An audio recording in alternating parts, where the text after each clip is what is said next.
A voting scandal rocked Alaska's Fat Bear contest. A daycare worker has been fired for terrorizing the children in a Halloween mask. And a woman was scammed by a fake astronaut who claimed he needed money to return to Earth to marry her. These are the weird stories for Tuesday on Weird AF News, the only daily weird news podcast hosted by a comedian that records in a closet. I'm grateful that you're spending time with me in my show today. I got 3 weird news segments from all around the world. Let's do it. A voting scandal rocks Alaska's Fat Bear contest. Did you know about the Fat Bear contest in Alaska? I had no idea. Let's learn a little bit about the fattest bear in southern Alaska. A contest will determine the fattest bear in Alaska. But this contest has been rocked by a scandal after organizers claim a ballot box had been stuffed in favor of one particular brown bear named Holly. This takes place in Katmai National Park in Alaska. They run Fat Bear Week, which is a knockout-style online competition that allows people to vote on which brown bears have gained the most weight between summer and fall. They're claiming that they have discovered some irregularities in the voting over the weekend, and it's now an official scandal. Bear number 435, also known as Holly, that's a lot of bears in the contest. Bear 435? Holly initially appeared to triumph over bear number 747. There's so many bears. In the contest's semifinals, this occurred. An investigation found that Holly, bear number 435, had been propelled to victory after she received 9,000 votes in a very short space of time.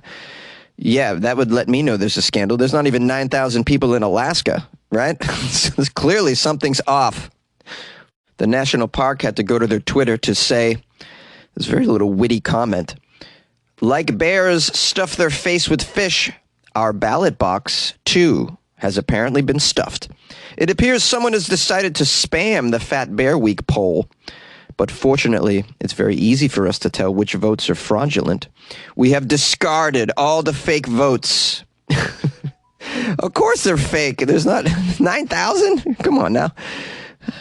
Fat Bear Week has become globally popular, it says, though, since the competition began in 2014. I've never heard of it.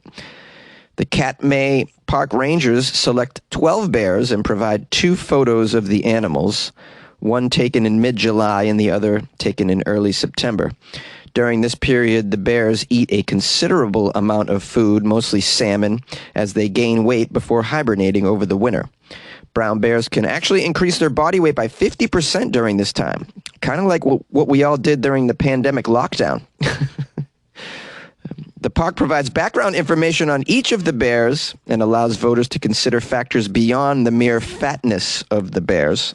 Now, our brown bear Holly, who was first identified by park officials in 2001, has reared several litters of cubs and even adopted a cub in 2014. Holly was the 2019 Fat Bear Week champion, but there has been no suggestion of any impropriety in that particular vote. Bear number 747 has apparently not been given a name. Well, just give the bear a name, man. We could all vote on a name as well. But the park says that the large male bear shares an identification number with a jet plane. Yeah, 747.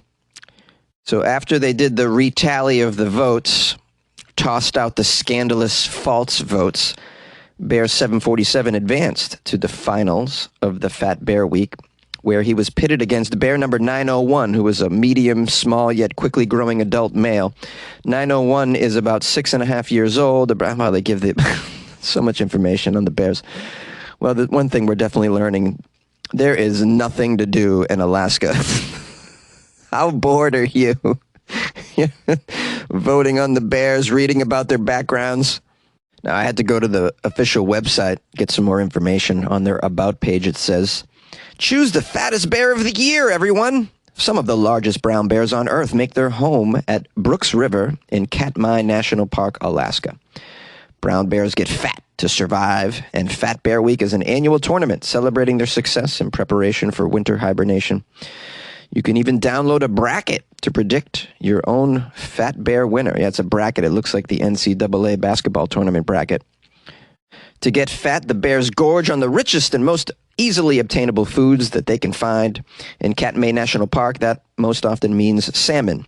In fact, dozens of bears gather at Brooks River to feast on salmon from late June until mid-October. Perhaps no other river on Earth offers bears the chance to feed on salmon for so long.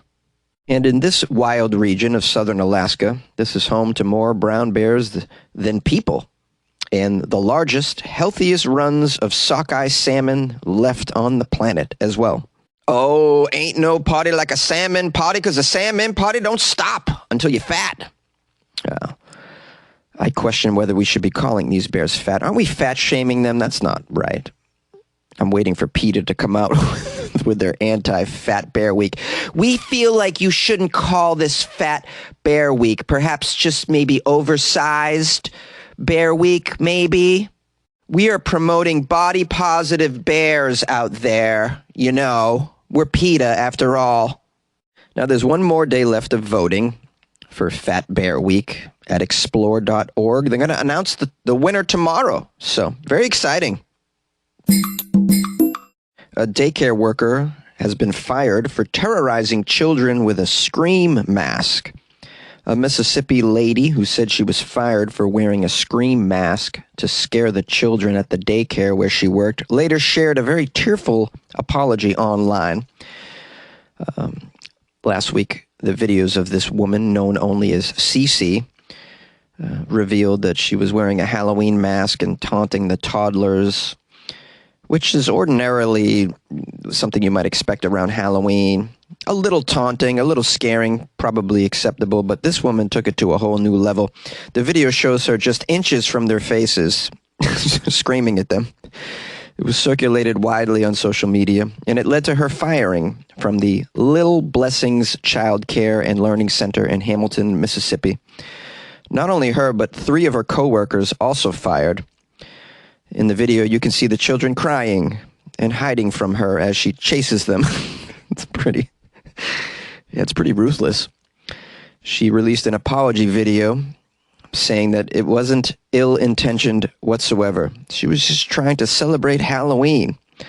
Now, Cece, our scary daycare worker with the scream mask, acknowledges that she's the person in the video, but she claims her coworkers were aware of her plans to scare these children who were being, quote, bad. A total of 4 coworkers were fired as a result of this scream stunt. Here's a quote from Cece in her apology video. "Well, the teachers asked me if I would do it, or if they could use my mask to get the class to listen, or to get the kids to clean up. I'm not a child abuser, you know. I don't abuse children. Just trying to get them to clean up and listen. I'm not a child abuser." Yeah, if you have to say you're a child abuser, you're probably a child abuser. Cece had been employed at the daycare for about 4 years before this termination. One of her coworkers can be seen laughing in the videos. That person was terminated as well.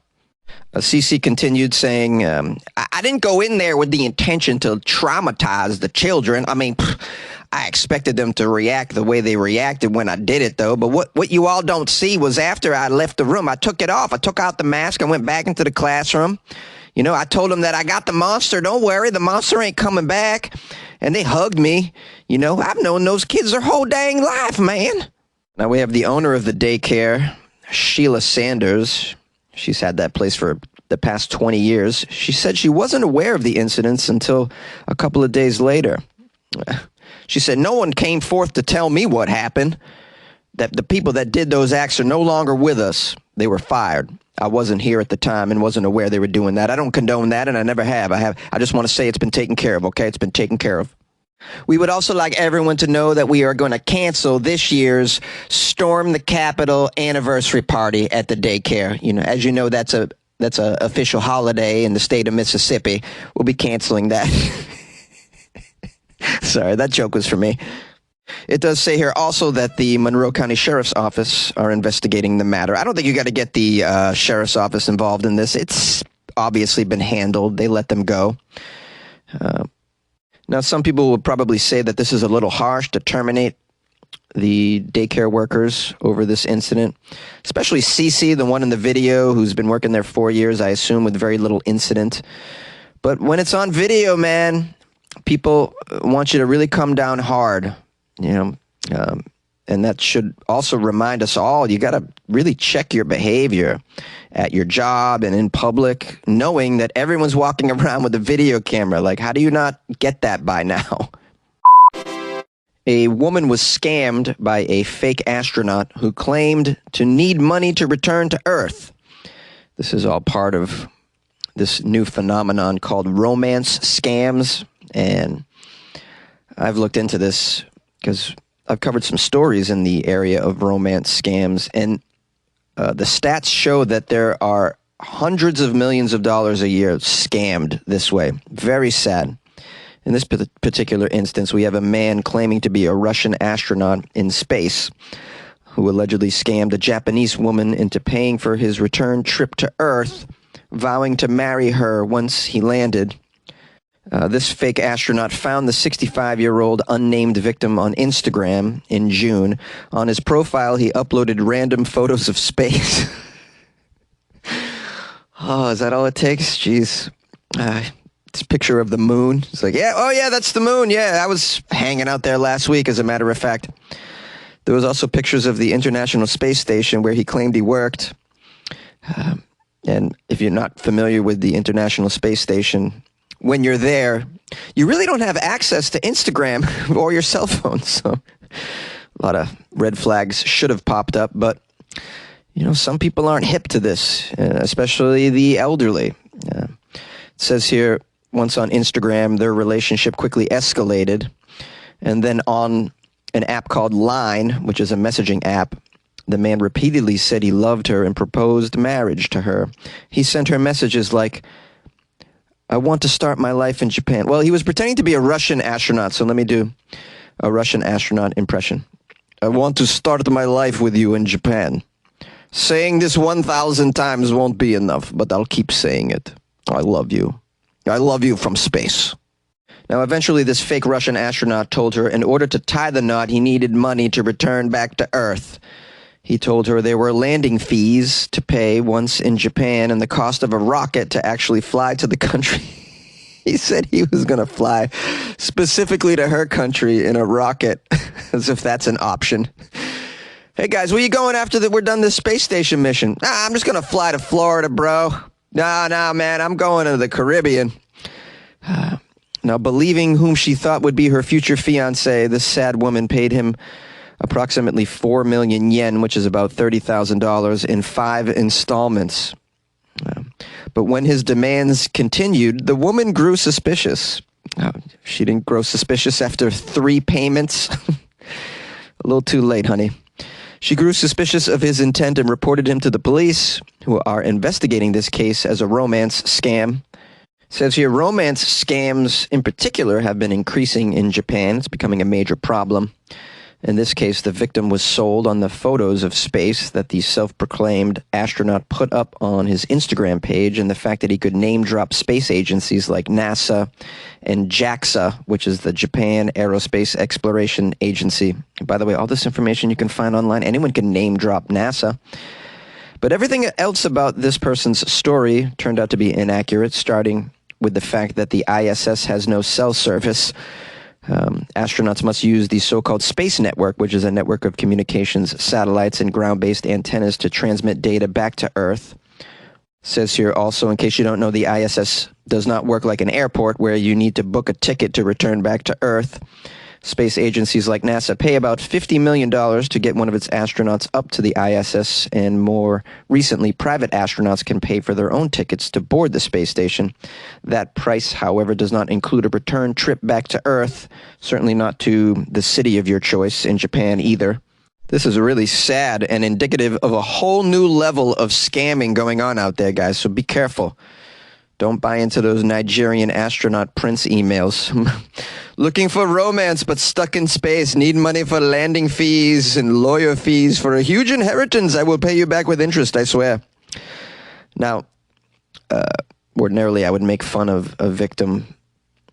Yeah, because it's easy to do so. You're like, what a fool. You got to be stupid to get scammed in this way. But some of these people are suffering from mental incapacities, let's say. Dementia is also real. There's someone in my family now with dementia. She didn't even recognize her sister. So this is what you can you can run into out there. It's a very, very sad situation. What we need is a real crackdown on these online romance scams. And I don't know how you begin to even do that, because a lot of these people are all over the world. They're in countries where this stuff really isn't monitored and anything goes. The other thing we need to cure is just this loneliness that people are suffering from. I mean, it's hard out there. You know, you get so lonely that you believe someone's going to take a rocket to come and see you and marry you. You know, so we need to fix that as well. I don't know how. Start by listening to Weird AF News. I'll be your friend. Yay! I don't think you're ready for this weird news. I don't think you're ready for this weird news. No, you were ready for it, I think. You were very much ready for it. How do you take in your weird news? Over a cup of coffee? Let me know. I would love to hear from you. funnyjones@gmail.com. Or call the show. I have a phone number here. 646-450-2012. Leave me a message. If it's a lovely message, I'll post it. I mean, I'll play it back. If it's not a lovely message, maybe I'll still play it back. Even if it's an insult, I'll play it. Those are funny. I agree. If you guys would like to support the show, I know you're thinking about supporting the show. Of course you are. You're like, this guy records in a closet every day? What a sad person. Let me send him a couple dollars a month to buy some booze so he can forget his existence. Well, if you want to do that, you can go to weirdafnews.com, the official website of the podcast, and you can click on Buy Me a Coffee. Or you can click on the Patreon banner and join the Patreon.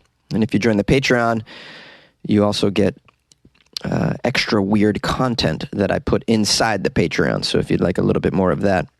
And some of the stuff's about me, too. So if you want a little bit more of me, you get that in the Patreon as well. You can also go to patreon.com/weirdafnews or download the Patreon app on your smartphone and do a search for Weird AF News. If you can't afford to support the show, I get it. We're all going through some shit right now. It doesn't cost a damn thing to tell a coworker or an arresting officer or your lawyer about Weird AF News when they ask, hey, any podcasts that you can recommend? That's right. I can recommend Weird AF News, man. Good luck with your life, man.